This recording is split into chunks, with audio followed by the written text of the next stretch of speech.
É isso aí, gente.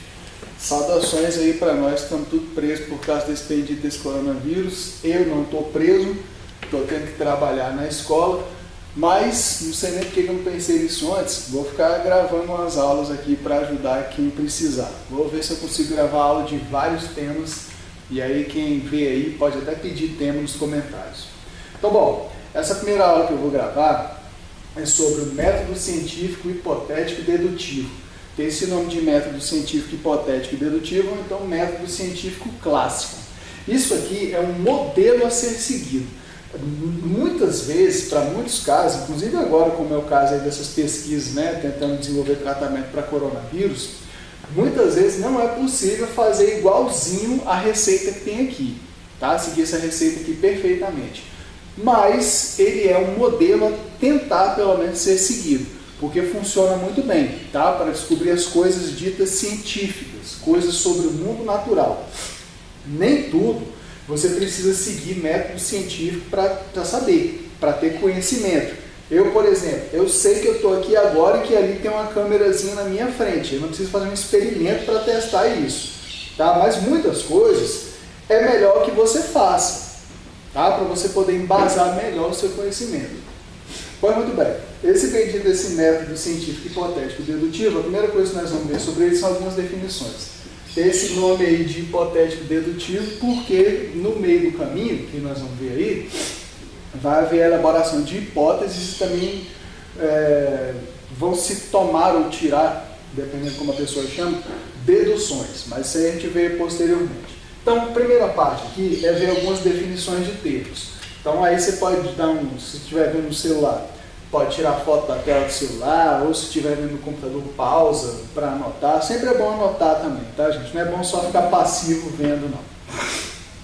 Pois bem, ciência aqui para nós, essa ciência aqui definida formalmente, é o seguinte: ciência no coloquial é pura e simplesmente saber, mas ciência formalmente é só o seguinte: é um conjunto de procedimentos, é como se fosse uma receita de bolo. Um conjunto de procedimentos que são usados para adquirir conhecimentos, aí claro, conhecimentos sobre o mundo natural e tudo mais, e explicar fenômenos naturais. Essa ciência, quando você imagina um cientista, você está imaginando um cara de jaleco. Não eu trabalho de jaleco, porque aqui na escola onde eu trabalho tem que trabalhar de jaleco. Detesto, inclusive, porque fica muito calor. Mas o cientista, você normalmente imagina um cara lá de jaleco, no laboratório e tudo mais. É por quê? Porque a gente já imagina a ciência como o cara realizando experimentos. Então, essa ciência aqui, ela emprega experimentos, e não somente isso. Esses experimentos, eles têm de ser passíveis de serem repetidos. Então, um experimento que alguém executa aqui com determinados componentes e tudo mais, se outra pessoa em outro lugar do mundo for executar o mesmo experimento, tende a obter o mesmo resultado. Tá? Então, esse experimento tem que ser repetido. Então, é isso. Basicamente, ciência é um conjunto de procedimentos que são usados para adquirir conhecimentos e explicar fenômenos sobre a natureza. Tá? É como se fosse uma receita de bolo que se usa para adquirir conhecimentos. Agora, outros conceitos são os seguintes. Teoria, por exemplo. Teoria no coloquial, ela é praticamente sinônimo do que a gente chama de hipótese aqui no método científico. Tá? Teoria no coloquial é tipo assim, talvez, em tese, possível, mas aqui em ciência, quando algo é elevado ao status de teoria, é o seguinte: é a melhor explicação para algo disponível no momento. Tá? Então essa é a teoria científica. Ela é uma explicação que é abrangente sobre algum aspecto do mundo natural, pode ser a teoria da gravitação, até a teoria da evolução das espécies mesmo, tá?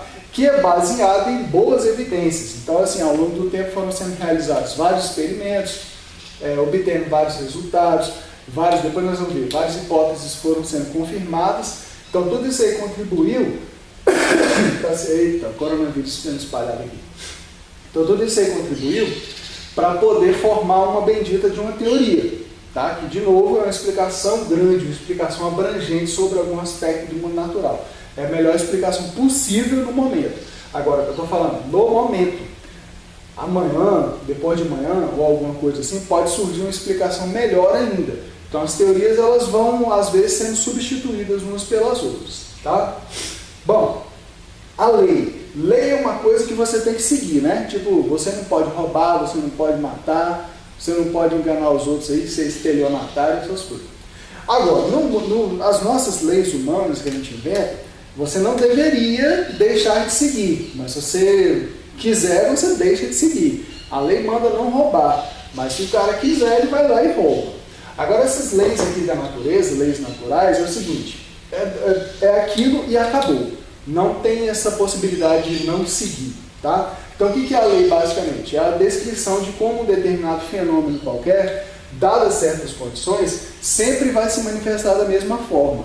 Eu, por exemplo, posso pegar esse pincel, que eu estou segurando aqui, e largar ele. Se eu largar ele, você até já sabe o que vai acontecer, né?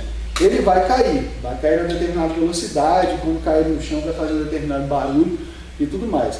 Dadas essas mesmas condições, eu posso fazer isso aqui repetir milhões e milhões de vezes, que nunca eu vou largar o pincel e ele vai sair voando aí até chegar lá no sol. Nunca isso vai acontecer, tá? Porque tem uma lei, tá? Uma lei da gravitação, que diz que massa atrai massa, né? Então o que acontece? Quando eu largo aqui o pincel, ele está sendo atraído para o centro do planeta Terra, tá? Então essa lei aí, ela não é descumprida não. O pincel não pode querer sair voando, eu mesmo posso ficar pulando aqui e tal, sempre vou cair, eu não vou pular e vou sair voando não, tá? Não tem jeito. Então essa é a lei. E por último aqui nessa primeira parte, sobre os conceitos mais básicos, tem o conceito de tecnologia. Tecnologia é basicamente fazer o seguinte, pegar o conhecimento científico e usar ele para obter produtos. Esses resultados práticos aqui basicamente são produtos. A câmera que eu estou usando para filmar, o celular ou o computador que você usa para assistir, mas também arco e flecha, essas coisas aí do mundo antigo. Tá? Então, esses são os conceitos básicos. Agora, como nós vimos, o método científico, ele é um conjunto, a ciência, perdão, ela é um conjunto de procedimentos. Esse conjunto de procedimentos, para explicar as coisas do mundo natural, a gente exemplifica melhor, de maneira mais fácil, com esse método científico hipotético dedutivo. Esse método científico hipotético dedutivo é como se ele seguisse uma receitinha de bolo. Tá? Tem alguns passos do método científico. Então agora vamos ver esses benditos desses passos aí. Eu vou pausar aqui o vídeo para não ficar muito longo e escrever no quadro. Muito bem, voltando. Então, gente, se você quiser, também já pode, eu vou sair aqui, ó. Pode tirar uma foto da tela aí, dar um screenshot no celular, no computador, ou pausar para anotar. Né, tanto aquela anterior quanto essa daqui. Recomendo muito, tá, gente? De novo, não fique passivo apenas. Bom, então vimos as definições gerais aqui no assunto. Agora vamos ver a parte principal do assunto mesmo, tá? Que são os passos do método científico. É esse aqui que geralmente o pessoal cobra mais em prova. Então, assim, esses passos do método científico hipotético dedutivo, de novo, isso aqui é um referencial, tá? Assim, tente fazer dessa forma. Nem sempre é possível. No final vamos ver alguns exemplos em que não é possível, tá? Fazer assim. Ou pelo menos é muito difícil fazer igualzinho nessa sequência de passos que temos aqui. Então assim, eu vou explicar isso aqui. Quando eu explicar, provavelmente você não vai entender nada. É normal isso. Aí você começa a entender só quando a gente vê exemplos, tá? Da aplicação desse método científico aqui. Não se preocupe que é assim mesmo. Então, assim, o primeiro passo, assim, a gente pode dividir em 5 passos, eu botei esse sexto aqui, varia um pouco dependendo do material onde você olhar. Eu tentei botar da maneira mais simples possível. Então, assim, o primeiro passo do método científico é o seguinte, é a observação da natureza e percepção dos fatos. Na verdade, qualquer pessoa que está viva, pode ser o cientista, pode ser eu mesmo, você, qualquer pessoa. Você está coletando fatos na natureza, você está fazendo observações da natureza e percebendo as coisas, percebendo esses fatos todos. Você pode estar aí, por exemplo, sentado no seu sofá, então você está vendo aí o lugar onde você está, sentindo aí a maciez do sofá, essas coisas todas. Se alguém te pegasse e te jogasse numa piscina, você ia perceber, né, com o seu sentido do tato, inclusive, que mudou, a coisa está mais densa e tudo mais. Então, assim, todo mundo que está vivo está fazendo observações da natureza e percebendo fatos. Mas o pesquisador, ele, no caso aqui no âmbito do método científico, ele faz isso de uma maneira direcionada. Tá? Direcionado para as coisas do interesse dele. Tá certo? Esse que é o diferencial aqui. Então, assim, observando a natureza e percebendo fatos diversos, o pesquisador vai identificar aquilo que a gente chama de problema. Então, o primeiro passo você pode chamar de observações, o segundo passo você pode chamar de problema. Tem a gente chama de pergunta também, eu acho que fica mais fácil entender chamando de problema. Problema, o que é um problema? Normalmente a gente pensa em problema como uma coisa tendo conotação negativa. Mas o problema, basicamente, é o seguinte, é aquilo que se quer resolver mesmo, desenvolver uma cura para uma doença, uma dieta capaz de combater a desnutrição, algo assim. Mas também pode ser pura e simplesmente aquilo que eu queira saber mais a respeito. Eu quero saber quais espécies de sapos habitam um determinado lago perto da minha casa. Não é um problema para mim. É pura e simplesmente algo que eu quero saber mais a respeito. Só isso. Tá? Então não necessariamente é uma coisa negativa para resolver, não. Para resolver o problema, o que você vai elaborar? O que você vai fazer? Você vai elaborar uma explicação para ele. Essa explicação, aqui no método científico, a gente chama de hipótese. Como eu tinha mencionado anteriormente, coloquialmente as pessoas usam a palavra teoria como sinônimo de hipótese. Porque o que é hipótese? A hipótese ela é uma explicação possível para o problema que eu estou tentando resolver. Mas eu estou dizendo que é uma explicação possível. Eu não estou dizendo que é a explicação. Tá certo? Então, assim, eu não sei ainda se essa explicação está certa, essa bendita dessa hipótese.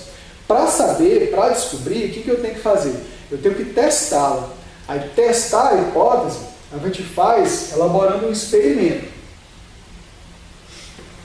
Aí tem diversos experimentos possíveis aí para testar coisas diversas. Cada ciência usa alguns conjuntos de procedimentos, no caso do experimento, mais típicos delas mesmo. Agora, o experimento, ele é basicamente o seguinte, é criar uma condição artificial para poder testar aquilo ali. Essa é a explicação que eu estou propondo. Tá? Isso que é um pedido do experimento. Aí, quando a gente for ver exemplos, é que vai ficar tranquilo entender essa parte toda aqui do método científico. Tá? Bom, durante a elaboração do experimento, na verdade, antes, aí é que aparecem essas tais deduções. Por isso que o nome do método aqui é método científico hipotético dedutivo, tá? Porque envolve, abrange a elaboração de hipóteses, mas também essas deduções. O que são essas deduções? A dedução é uma forma de raciocínio, de pensamento, que parte do conhecimento geral, amplo e abrangente, as coisas que já se sabe, e pega aquilo para tentar explicar ou aplicar em um caso em particular. Tá? Você normalmente vê isso na matéria de filosofia depois, que vocês comparam deduções com induções. Induções é no sentido contrário. É pegar, nesse caso particular isso, nesse caso particular aquilo. Então será que dá para inferir uma coisa geral para tudo? Então a indução é isso, a dedução é o contrário, é você pegar o grande e abrangente, que já se sabe, e tentar aplicar para aquele caso em particular. Tá? Agora, falando assim, você não entende muito não. Você vai entender desse jeito que eu vou falar. A dedução é basicamente o seguinte, na hora que o cara está elaborando a hipótese dele, e também elaborando o experimento que ele vai fazer, pensando aqui, o que eu vou fazer para testar essa hipótese e tal, não sei o quê, ele já vai pensando em qual vai ser o resultado do experimento que ele vai fazer. Tá? Por quê? Porque ele está elaborando a explicação, a hipótese, ele não elabora essa explicação do nada, ele elabora baseado no conhecimento abrangente que ele já adquiriu. Tá certo? Então, baseado nisso, é que ele já vai elaborando o experimento que ele vai fazer, pensando no experimento que ele vai fazer, e já pensando em qual vai ser o resultado dele. Tá? Então, essas são as deduções. Eu acho que pensando nessa maneira aí, fica mais fácil. Quando você vai fazer o experimento, você já faz isso. E você já tenta pensar de maneira que faça o experimento e dê o resultado que você quer, para você não perder material. Material de laboratório é caro. É caro. Eu estou vendo até hoje em dia o pessoal falando, pesquisadores brasileiros tem que bancar material com o próprio dinheiro, não sei o quê. Desde o tempo que eu fazia meu curso de biologia, eu me formei em 2002, muito tempo atrás. Desde esse tempo aí o pessoal já tinha que bancar, já tinha bolsa cortada, essa brincadeira toda sempre aconteceu, tá? Para constar. Então é isso aí, esse é o bendito do experimento, são condições artificiais que se elabora para testar a hipótese. E aí, baseado nos resultados do experimento, depois nós vamos voltar aqui no experimento porque temos detalhes sobre ele, tá? Você vai concluir coisas acerca da validade da hipótese, vai concluir se ela é verdadeira ou falsa, por exemplo. Às vezes aparece verdadeiro ou falso, às vezes aparece aceitável ou não. O pessoal varia o termo que usa, mas são termos assim antagônicos, tá? Verdadeiro ou falso e tudo mais. Se for verdadeiro, tá? Se o experimento confirma possivelmente correto para explicar o problema, beleza, fique feliz e divulgue os resultados do seu experimento, tá? Da sua pesquisa. Se não, tá? O último passo então seria essa divulgação dos resultados aí, que geralmente os cientistas fazem em revistas especializadas. Tá? Aí, assim, duas muito conhecidas, a Nature, que é da Inglaterra, e a Science, que é americana. O cara que consegue botar um artigo publicado numa revista dessas aí tem muita moral. Tá? Então, se for verdadeira, beleza, né? A conclusão que você tira a respeito da sua hipótese. Mas se for falso, o que se faz? Se você quiser realmente explicar o problema, você tem que voltar tudo, fazer novas observações, novas coletas de dados, às vezes tem que reformular um pouco a hipótese, elaborar outro experimento para tentar explicar aquilo ali. Tá? Então, esses aí são os passos do método científico. Vou fazer o seguinte agora de novo, pausar para botar exemplos, porque com os exemplos você entende mais fácil. Muito bem, voltando aqui então. Então vamos dar uma olhada nesse exemplo. Esse exemplo aqui ele é bem simplesinho, mas ele é muito bom para entender a aplicação desse método científico hipotético dedutivo. Tá? Que no caso aqui é o experimento de Redin. Acho que só vou ver esse aqui para não ficar muito longo esse vídeo. Mas você, por favor, pelo amor de Deus, faça os exercícios do seu livro. Por favor, você precisa exercitar, senão você não pega. Tá? Você não consegue pegar direito, esse texto aqui está falando de hipótese. Nessa parte aqui está falando do experimento. Nessa parte aqui está falando tal coisa. Você precisa fazer. Tá? Precisa mesmo. Enfim. Então esse experimento de Redin é o seguinte. Isso aqui foi um experimento que um cara realizou lá nos 1600 e alguma coisa. Naquele tempo, as coisas que as pessoas... Aliás, até bem depois daquele tempo. Tá? As coisas que as pessoas acreditavam eram assim, muito distantes ainda do que nós cremos hoje em dia. Tá? Então assim, no tempo, o pessoal tinha uma crença em uma tal de geração espontânea e força vital. O que era essa força vital? Os caras achavam o seguinte, que existia uma coisa, um espírito, sei lá, uma força, um negócio, que ficava vagando aí pelo planeta, né, nas coisas, nos objetos e tudo mais. E essa força, ela conseguia pegar, por exemplo, carne, aí conseguia pegar aquela matéria da carne, reorganizar e fazer surgir, né, via geração espontânea, larvas de insetos e coisas do tipo. Acreditava que, por exemplo, essa força vital conseguia chegar lá na beira do lago, pegar aquela lama ali, reorganizar e fazer surgir um sapo e coisas do tipo. Assim, para nós hoje em dia, você pensar nisso, você pensa que os caras eram tudo retardados antigamente. Mas não era. No esquema de pensamento deles, tá, lá nos silogismos deles, fazia muito sentido. Muita coisa baseada em aristotelismo, né, coisas dos filósofos gregos e tudo mais. Fazia muito sentido.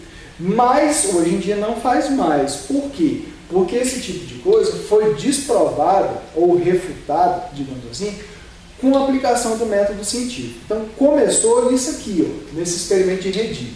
Diz que esse cara aqui, o italiano lá, Francesco Redin, ele estava lendo. Aí eram esses caras antigamente que era médico, advogado, blá blá blá, não sei mais o que. Então diz que ele estava lendo aquele livro que é a Ilíada, que conta a guerra de Troia. Eu não leio o livro, eu só vejo o filme. Aí diz que teve uma hora lá que no livro ele leu um pedaço lá que no filme o Brad Pitt era o Aquiles no filme. O Brad Pitt descobriu que o primo dele roubou a armadura dele e foi enfrentar o herói lá de Troia, que era o Heitor. Aí o Heitor matou ele. Aí no livro diz que o Aquiles ficou desesperado, porque ele queria pegar logo o corpo do primo ou sobrinho, acho que era sobrinho, dele, chamado Patroclo, para poder fazer logo aquele ritual lá que os caras botam moedinha no olho, vai, toma aí barqueiro e tudo mais. Ele queria fazer isso aí rápido, antes de começar a aparecer larvas no corpo, que as moscas iam pousar. Aí o cara leu isso e pensou, mas rapaz, antigamente os caras estavam achando que a larva do corpo era ovo de mosca, ou alguma coisa da mosca, né? Porque eu acho que eles nem viam esses ovinhos pequenininhos, enfim. E nós aqui achando que é geração espontânea, eu acho que tem alguma coisa estranha aí. Vou fazer um experimento para testar. Então o que acontece? O passo número 1 do método científico é a observação da natureza, coleta de dados, percepção de fatos. O que ele estava fazendo? Ele estava percebendo fatos, né? Vendo aí que tinha essa teoria da geração espontânea. Observavam que realmente aparecia larva de moscas na carne que estava apodrecendo. Ele coletou dados também lendo esse livro. Então, isso aí que é observação da natureza e coleta de dados. Agora, no meio dessa coisa toda, dessas observações todas e coleta de dados, né, percepção dos fatos, ele ele percebeu um problema, perdão, antes disso, né? Ele percebeu um problema que ele queria resolver. Ele queria saber de onde é que vem essas larvas. Tá? Esse aqui pode ser o nosso problema. Qual a origem dessas larvas aí que vão surgir na carne, putrefação e outras coisas desse tipo? Para poder explicar esse problema, resolver ele elaborou uma hipótese, vou chamar de H1, hipótese 1. Essas larvas vêm porque as moscas pousam nas carnes, botam ovos, e aí dos ovos eclodem as larvas.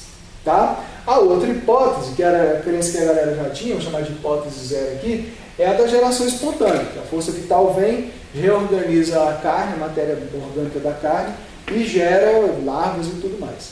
Tá? Então ele elaborou um experimento para testar essa hipótese dele, para ver se estava correto. Esse experimento dele consistiu basicamente no seguinte: ele pegou 3 conjuntos de frascos, não era um frasco só não, vamos fazer de conta que é só um, mas não era um só não. Ele pegou conjuntos de frascos. Um conjunto de frascos, ele botou carne dentro, vamos fazer de conta que era um frasco só. Em um frasco ele botou carne dentro para apodrecer e deixou o frasco destampado. Nesse frasco destampado, esses trocinhos aqui parecendo os coraçõezinhos são as moscas, tá? Nesses frascos destampados, as moscas, além de elas poderem sentir, né, o cheiro da carne e tudo mais, elas podiam voar até lá dentro e pousar diretamente na carne. Tá? Então esse é o conjunto de frascos número 1. Esse conjunto de frascos aqui, ele não tampou, mas também não deixou destampado. Ele botou uma gazezinha, uma redinha em cima. Então assim, as moscas elas até conseguiam sentir o cheiro da carne, mas não conseguiam atravessar a redinha não. Elas pousavam em cima da redinha. Tá? Então tem um diferencial aqui em relação a esse terceiro. Esse terceiro conjunto de frascos, ele tampou mesmo, vedou. Então nesse caso aqui do terceiro conjunto de frascos, a mosca nem sente cheiro e nem sabe que tem carne lá dentro, nem vai lá, não encosta na carne de jeito nenhum. Beleza. Então pegou esses conjuntos de frascos, destampado, parcialmente tampado, né, com a redinha, e o tampado mesmo vedado, e deixou um determinado tempo, alguns dias. Depois ele foi olhar. Então onde é que ele viu larvas? Ele viu larvas nos frascos que estavam destampados, onde as moscas poderiam pousar. Nos frascos que estavam parcialmente tampados, até dava para ver uma ou outra larvinha, tá? Muito pouco, dava para ver uma ou outra, tá? Muito pouco. E nos frascos que estavam tampados mesmo, vedados, onde a mosca não sentia cheiro, não chegava perto, a mosca estão querendo pousar em mim aqui, por isso que eu estou fazendo esses golpes aqui. Tá? Então nesse terceiro conjunto de frascos aqui com essa tampa, as moscas não sentiam cheiro, não conseguiam pousar nem nada, então não apareceu foi larva nenhuma. Então assim, baseado nesses resultados que ele obteve com esse experimento, você acha que qual hipótese, qual explicação é a correta? Que as larvas, elas vêm a partir dos ovos de moscas, elas eclodem a partir dos ovos de moscas, ou que as larvas surgem via geração espontânea? Pensa aí. A resposta é até simples. Tá? A hipótese correta é a hipótese 1, a hipótese que ele formulou mesmo.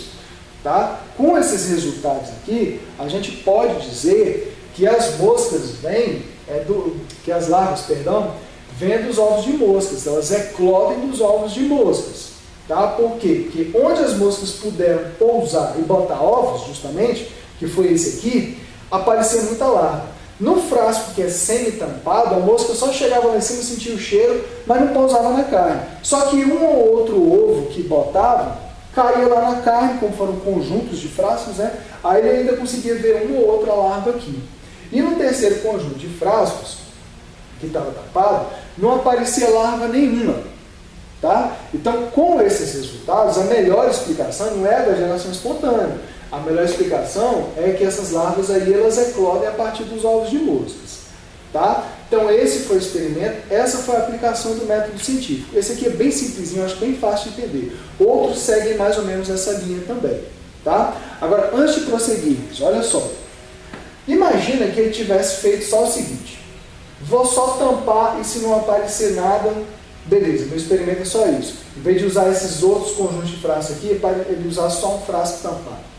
Se ele tivesse feito só isso, ia acontecer, na verdade, o que aconteceu de qualquer forma com isso aqui. O pessoal não aceitou o resultado do experimento dele no tempo, porque falaram o seguinte, ah, meu irmão, tu tampou? Tu esperava o quê? Como é que vai aparecer largo de mosca aí se tu tampou? Tu tampou, a força vital não podia entrar, meu irmão.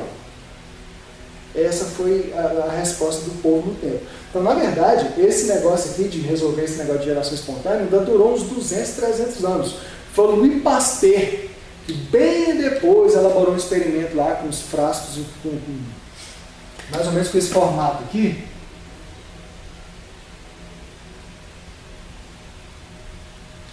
O frasco era mais ou menos com esse formato, ele botou caldo de carne aqui dentro. Aí no caldo de carne era para aparecer um monte de micro-organismos. Tá? Agora, a tampa o buraco aqui, né, o gargalo do frasco, ele esquentou na chama, então ela ficou curvada. Tá? Ficou curvada. Aí o que acontece? Quando está curvado, micro-organismos do ar que entrarem aqui, eles ficam retidos aqui, ó, nessa parte. Não entram lá dentro. Já que está dizendo que força vital não entra, não sei mais o que, então vou deixar um jeito aqui da força vital entrar. E aí vamos ver. Então, depois de muito tempo, o Louis Pasteur elaborou esse experimento aí, e aí não teve mais jeito, aí o pessoal parou com esse papo de acreditar em geração espontânea de vez. Mas nesse caso aqui não pararam. Outra coisa sobre esse experimento. Né? Normalmente se espera que num experimento a gente pegue as coisas do experimento, os sujeitos ou os itens experimentais e divide em pelo menos dois grupos. Um grupo a gente vai chamar de controle, já escrevo no quadro, e outro grupo a gente vai chamar de experimental. O controle é o grupo que a gente até faz alguma coisa, mas a gente não altera o fator que nós estamos testando.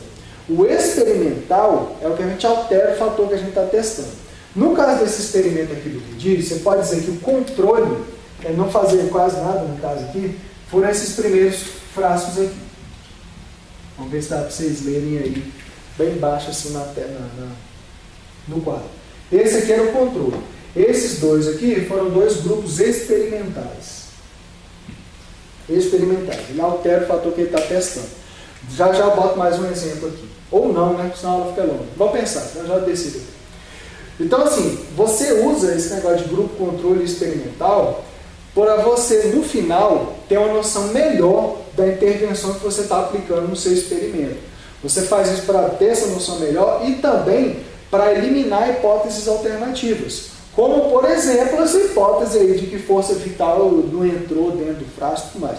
Isso aí foi por implicância do povo no tempo. E vou dizer uma coisa para vocês. Quem fica com esse papo que, porque o cientista ele é totalmente imparcial, você vai dizer que,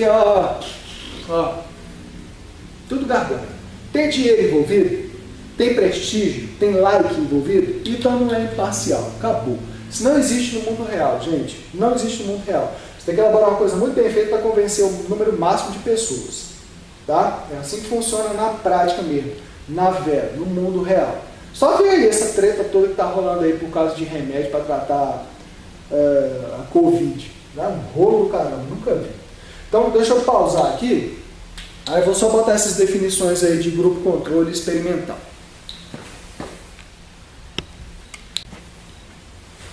Muito bem, então para terminar essa bendita dessa aula de método científico até que, enfim, só para constar aqui, tem essas definições de grupo, controle e experimental. Tá? O controle é aquele que não sofre alterações no fator que se quer testar. Mas não quer dizer que você não faça nada com ele, você faz alguma coisa. Você não está só fazendo alteração no fator que está testando, lá em relação ao problema que você quer resolver. O experimental é o contrário. É o que sofre uma intervenção ou uma alteração no fator que eu quero testar. Bom, para que se usa então esses grupos, né? Controle experimental? É para comparar os resultados que forem obtidos com os dois grupos, né? Que aí você usa pessoas, cobaias, itens experimentais, tipo tubo de ensaio, essas coisas, tá? Você compara os dois para ter uma noção melhor da sua intervenção no final e eliminar as chamadas hipóteses alternativas. Porque às vezes a hipótese que você propôs, ela até está correta, Mas aí o pessoal ainda pensa assim, mas será que não poderia ser essa também? Então o experimento ele tem que ser muito bem elaborado, já e os grupos controle e experimental também, para poder eliminar essas explicações alternativas aí, tá? Bom, vamos ver só mais um exemplinho aí baseado no que está rolando agora, que está uma confusão do caramba, tá? Mas só para vocês verem que a ciência é uma coisa em andamento, fica direto, constante, tá? E às vezes, quando a situação é extrema e tudo mais, você não consegue aplicar direito aqueles passos lá do método científico hipotético dedutivo bonitinho, não. É difícil, não tem como, tá? Especialmente em ciências sociais, às vezes aqui no caso de coisa de saúde, é difícil, tá? Fazer aquilo direitinho. Mas veja bem aqui esse exemplo. Vamos supor que um grupo de médicos, ou sei lá o que, queira testar essa combinação de medicamento aí. A tal da hidroxicloroquina mais a azitromicina, que é um antibiótico. É porque às vezes com a infecção viral ocorre dano aos tecidos, aí o organismo também fica mais suscetível a infecções bacterianas. Por isso que usa antibiótico também, tá? Então vamos supor que alguém queira testar para ver se realmente isso aí é capaz de curar a Covid-19. Covid-19 é o nome da doença, né?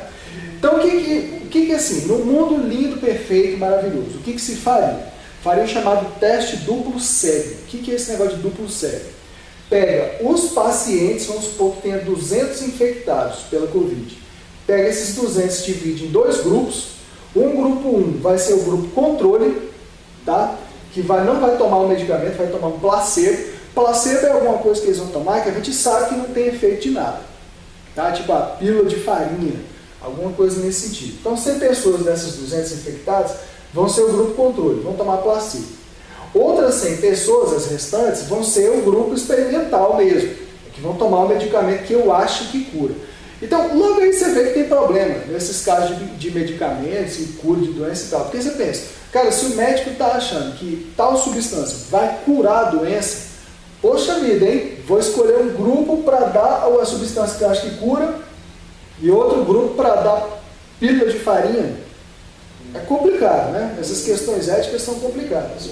Esses testes de duplo cego ainda tem o seguinte, as pessoas não sabem o que elas estão tomando, tá? E os médicos que estão tratando também não podem saber o que é que o paciente está tomando. É para ele tratar como se estivesse tratando ali o cara tomando um remédio mesmo. Por isso chama de duplo cego. Mas, gente, no meio de uma crise dessa, por exemplo, não tem como fazer isso. Um vai testando uma coisa aqui, outra coisa ali e tudo mais, e aí vão vendo o que dá no final. Mas no mundo perfeito, né, faria isso. Pega 200 ao todo, 100 vão ser o grupo controle, vão tomar placebo, e outras 100 vão ser o grupo experimental, que vão tomar o medicamento dele. Aí faz lá o tratamento e executa tudo. Vamos supor que no final do experimento tivesse dado assim, no grupo controle, 60 pessoas foram curadas, 60%, né, das 100, e no grupo experimental, 62 foram curados ou 62% de curados. Não fez muita diferença percentual entre um e outro.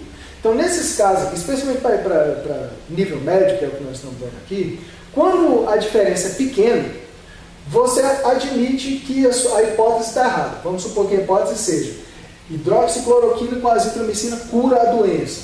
Aí se você vê que não deu muita diferença em relação ao grupo controle, pode admitir que a hipótese está errada, as pessoas estão se curando por outros motivos. Pode ser dieta, pode ser alguma outra coisa lá. Agora vamos supor, por exemplo, que o resultado ao invés de ter sido esse, foi esse aqui.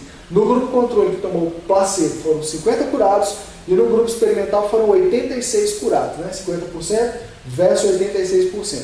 Como a diferença no percentual já aumentou bastante, então aqui nesse caso, você pode dizer que, não, realmente minha hipótese está certa, esse remédio ele é eficiente no tratamento e para curar essa bendita dessa doença. Tá? Eu usei um exemplo aqui com remédio, mas tem vários parecidos que caem nas questões de provas para vocês.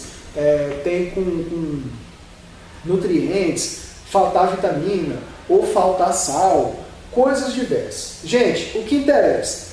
Decorar direitinho aqueles passos do método científico, para você identificar direitinho quando você lê nos textos, e por favor, faça exercícios, tá? Nota do quadro e tudo mais, faça exercícios. Você precisa ser capaz de criar esse caminho mental aí entre pergunta e resposta, para já deixar ele sempre pronto na hora que você for fazer as provas.